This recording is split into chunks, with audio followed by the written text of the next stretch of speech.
Oke, thank you rekan Tami.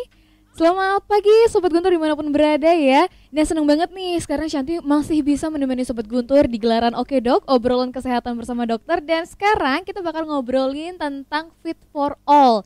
Dan kalau ngomongin masalah Fit for All, kebugaran untuk semuanya gitu kan ya Sobat Guntur. Siapa sih dari Sobat Guntur yang mungkin sampai sekarang masih menjaga kesehatannya dengan tetap olahraga, makan makanan sehat. Padahal sekarang itu kita tahu nih kalau bumi kita gitu kan ya masih mengalami yang namanya pandemi.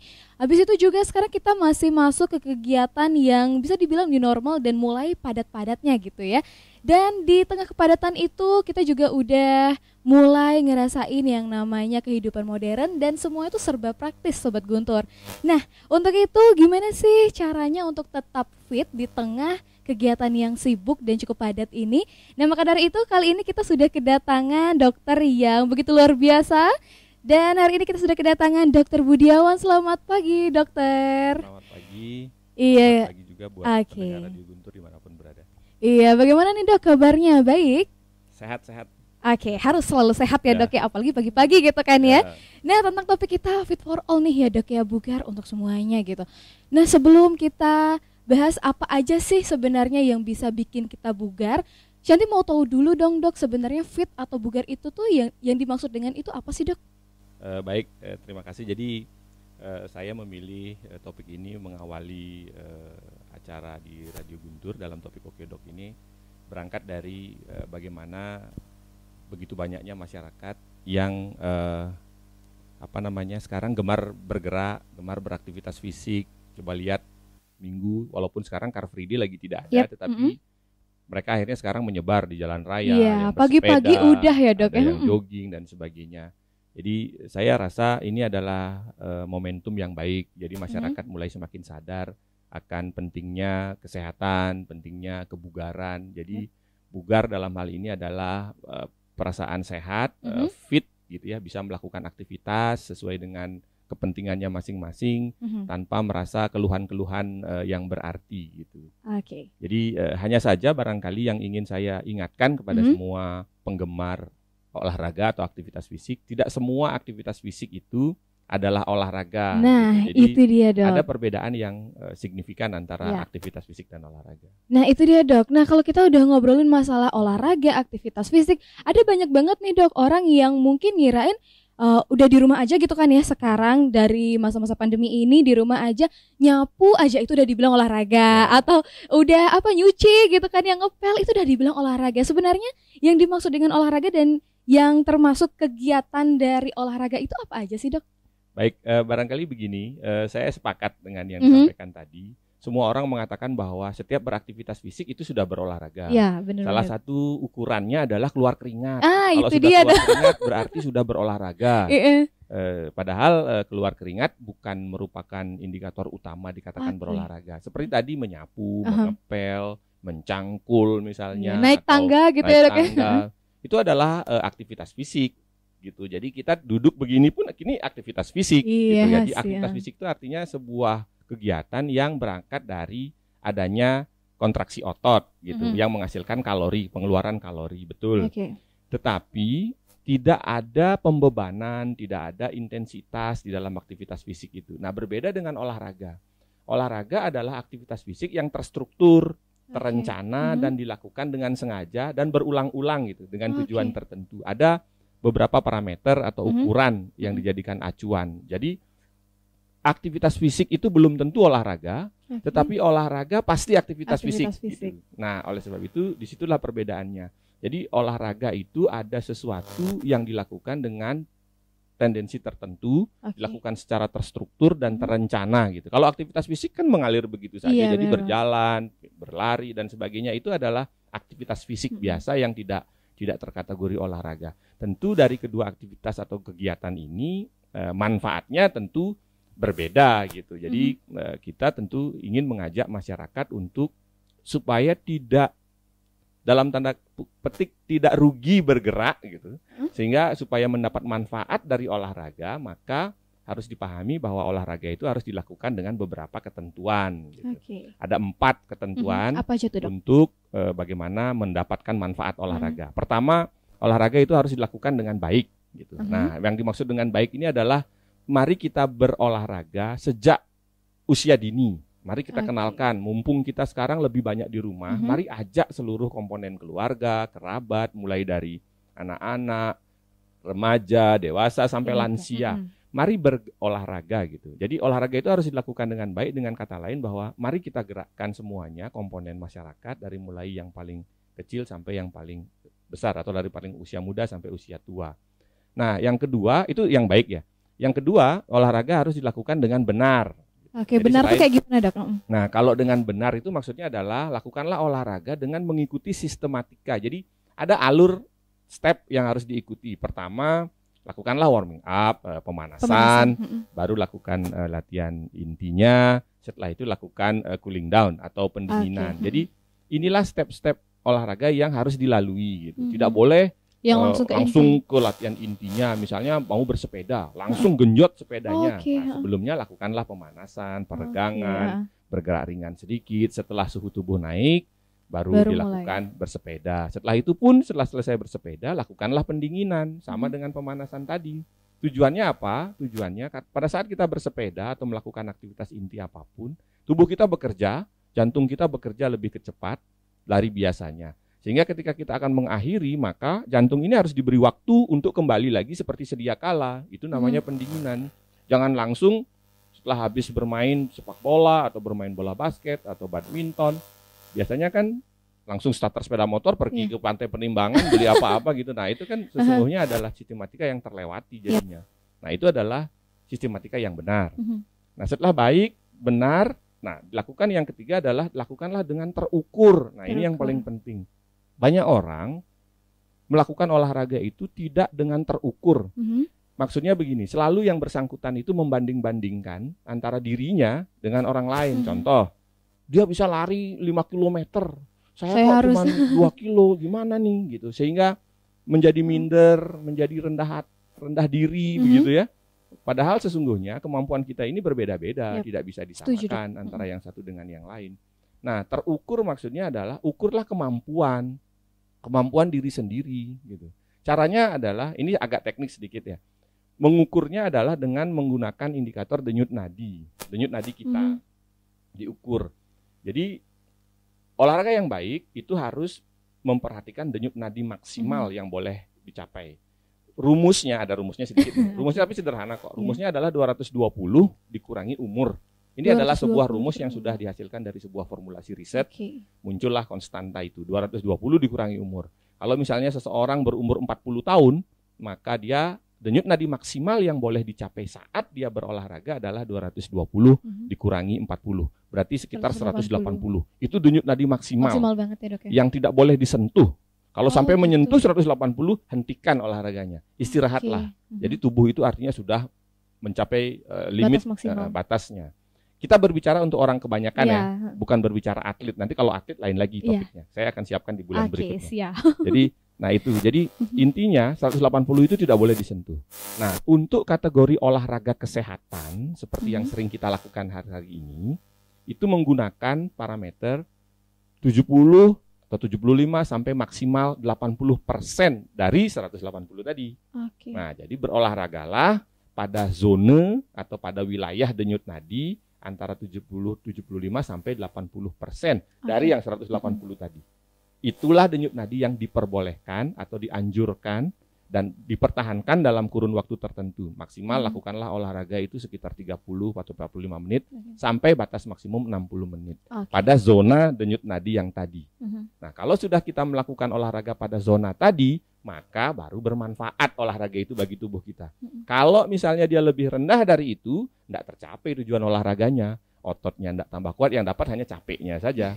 Tapi kalau berolahraga pada zona latihan yang tertentu, terukur, gitu ya, baru akan mendapatkan manfaat olahraga. Cara ngukurnya gimana? Sekarang kan sudah banyak gadget tuh, sudah banyak. Ada yang berbentuk jam tangan, ada yang chest band, ada yang bisa wifi ke handphone, langsung bisa dilihat. Nah, itu salah satu. Yang paling manual ya tentu pegang denyut nadi aja, dihitung per menitnya berapa.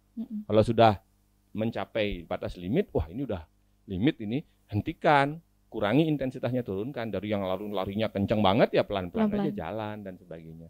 Itu yang ketiga, baik, benar, terukur. Yang terakhir apa? Lakukanlah olahraga dengan teratur. Nah, Okay. kata kuncinya adalah bagaimana kita berolahraga itu sustain, artinya berlanjut, jangan istilahnya nganggon dewasa gitu ya.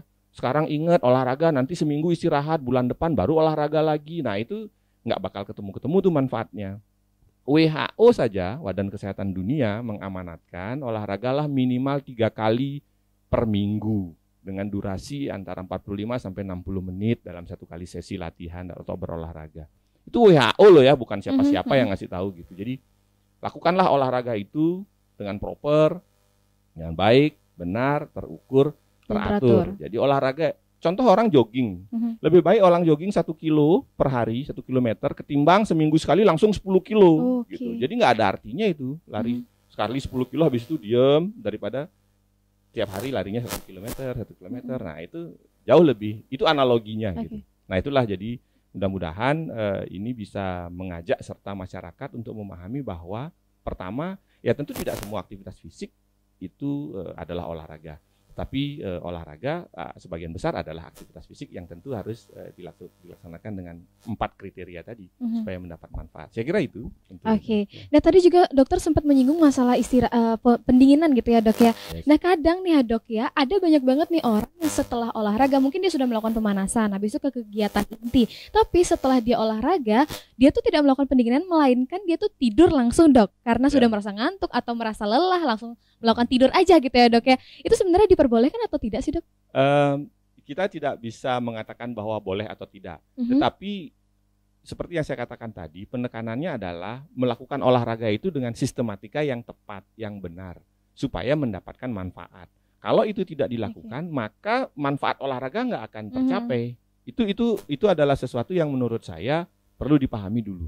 Di luar daripada itu, kalau pendinginan juga tidak lakukan, sesungguhnya bisa berakibat fatal. Maksudnya begini, sekarang bisa kita bayangkan, ketika kita bergerak dengan intensitas tinggi, jantung kita itu bergeraknya cepat untuk memompa darah lebih cepat.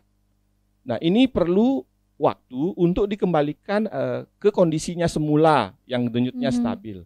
Anda bisa bayangkan, denyut nadi orang normal yang duduk-duduk santai begini, itu kira-kira kalau kita hitung antara sekitar 70-an sampai 80 kali per menit.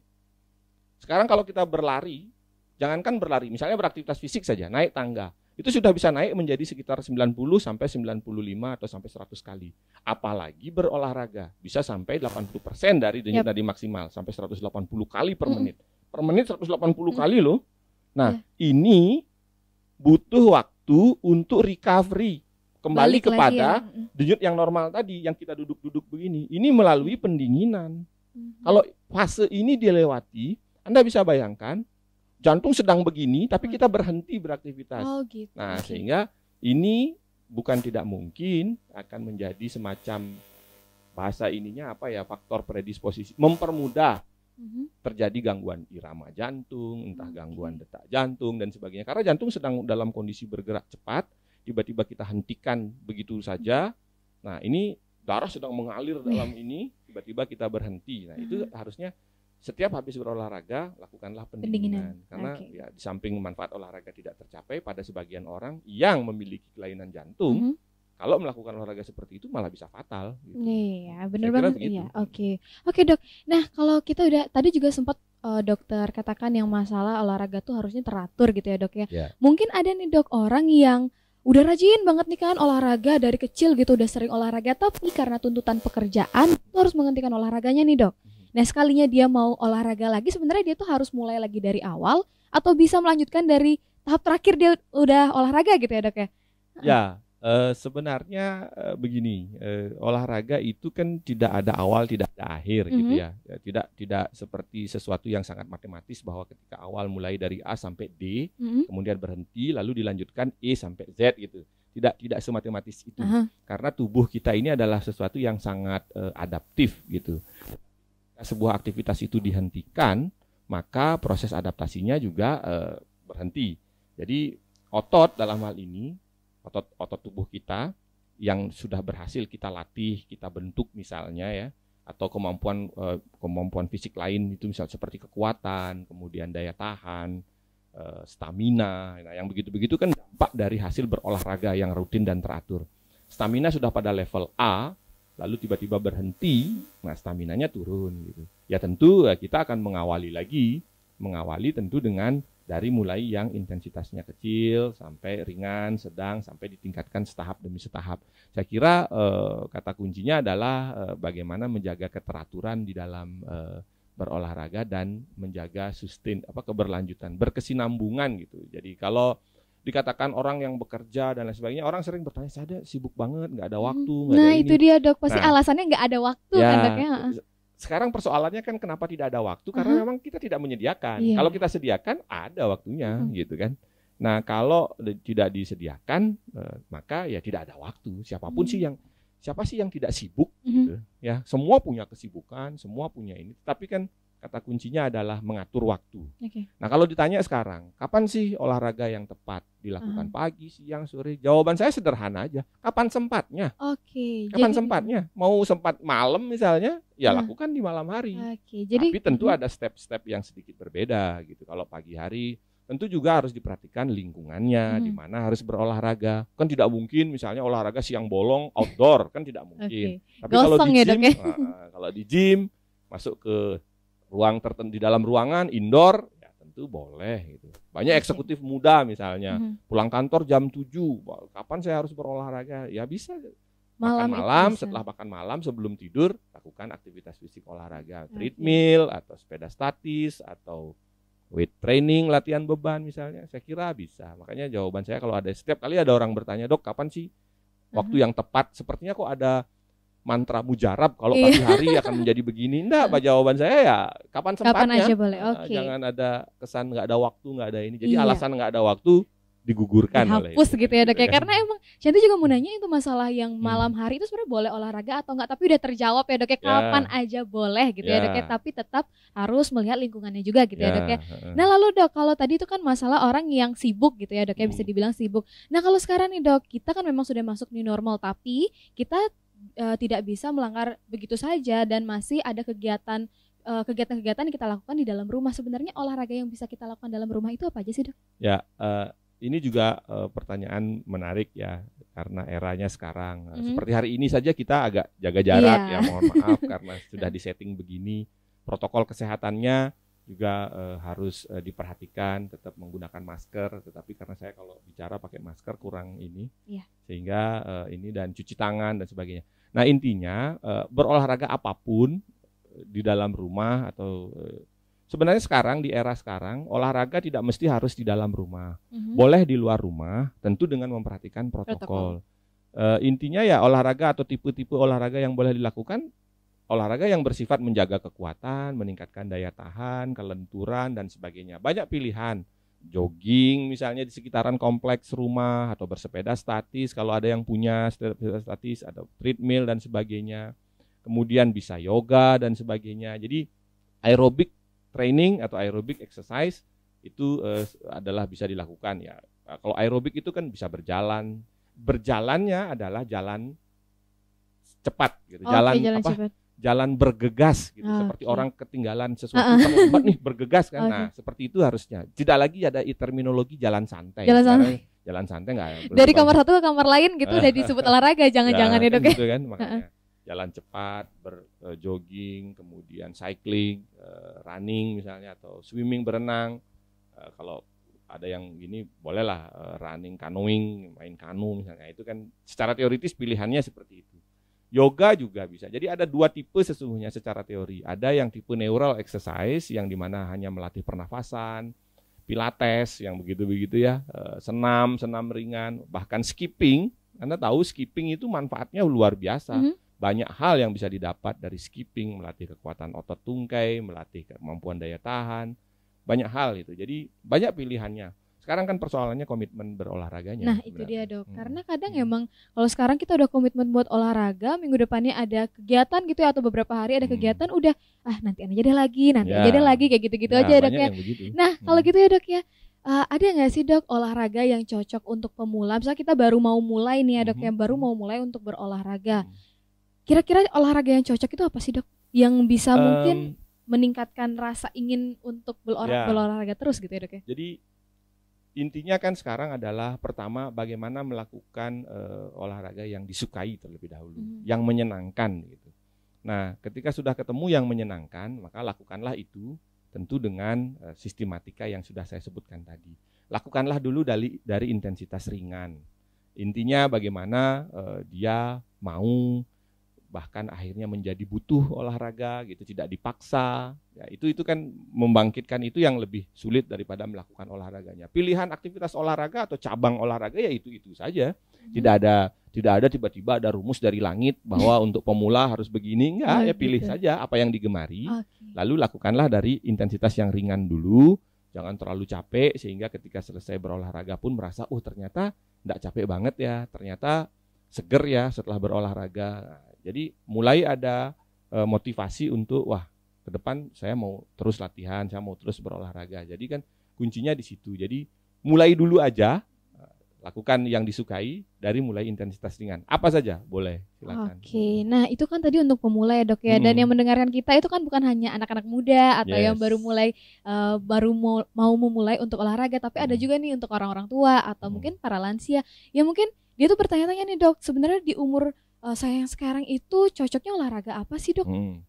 Baik, sebenarnya nanti barangkali ini nanti kita akan ulas di pertemuan selanjutnya. Tetapi kalau ini ditanyakan, saya kira kalau khusus untuk lansia, olahraga atau aktivitas fisik yang dilakukan itu pada penekanannya pada apa? Pada kekuatan otot, pada keseimbangan, kemudian pada fleksibilitas, kelenturan, dan tentu daya tahan. Gitu. Nah, latihan kalau khusus untuk orang tua tidak perlu.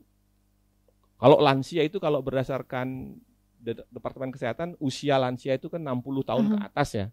Jadi pada usia lansia ini adalah sebuah periode di mana tubuh kita sudah mengalami penurunan kondisi fisik, penurunan kekuatan otot, massa ototnya berkurang, besarnya otot berkurang, sudah ini. Nah, dalam kondisi semacam ini tentu kita harus memilih aktivitas yang tidak terlalu membebani. Bahasa sport science-nya itu adalah low impact gitu. Jadi jangan yang sangat high impact, berbenturan misalnya berlari, lututnya kasihan, berbenturan sekali. Jadi lebih dianjurkan berjalan, jalan cepat.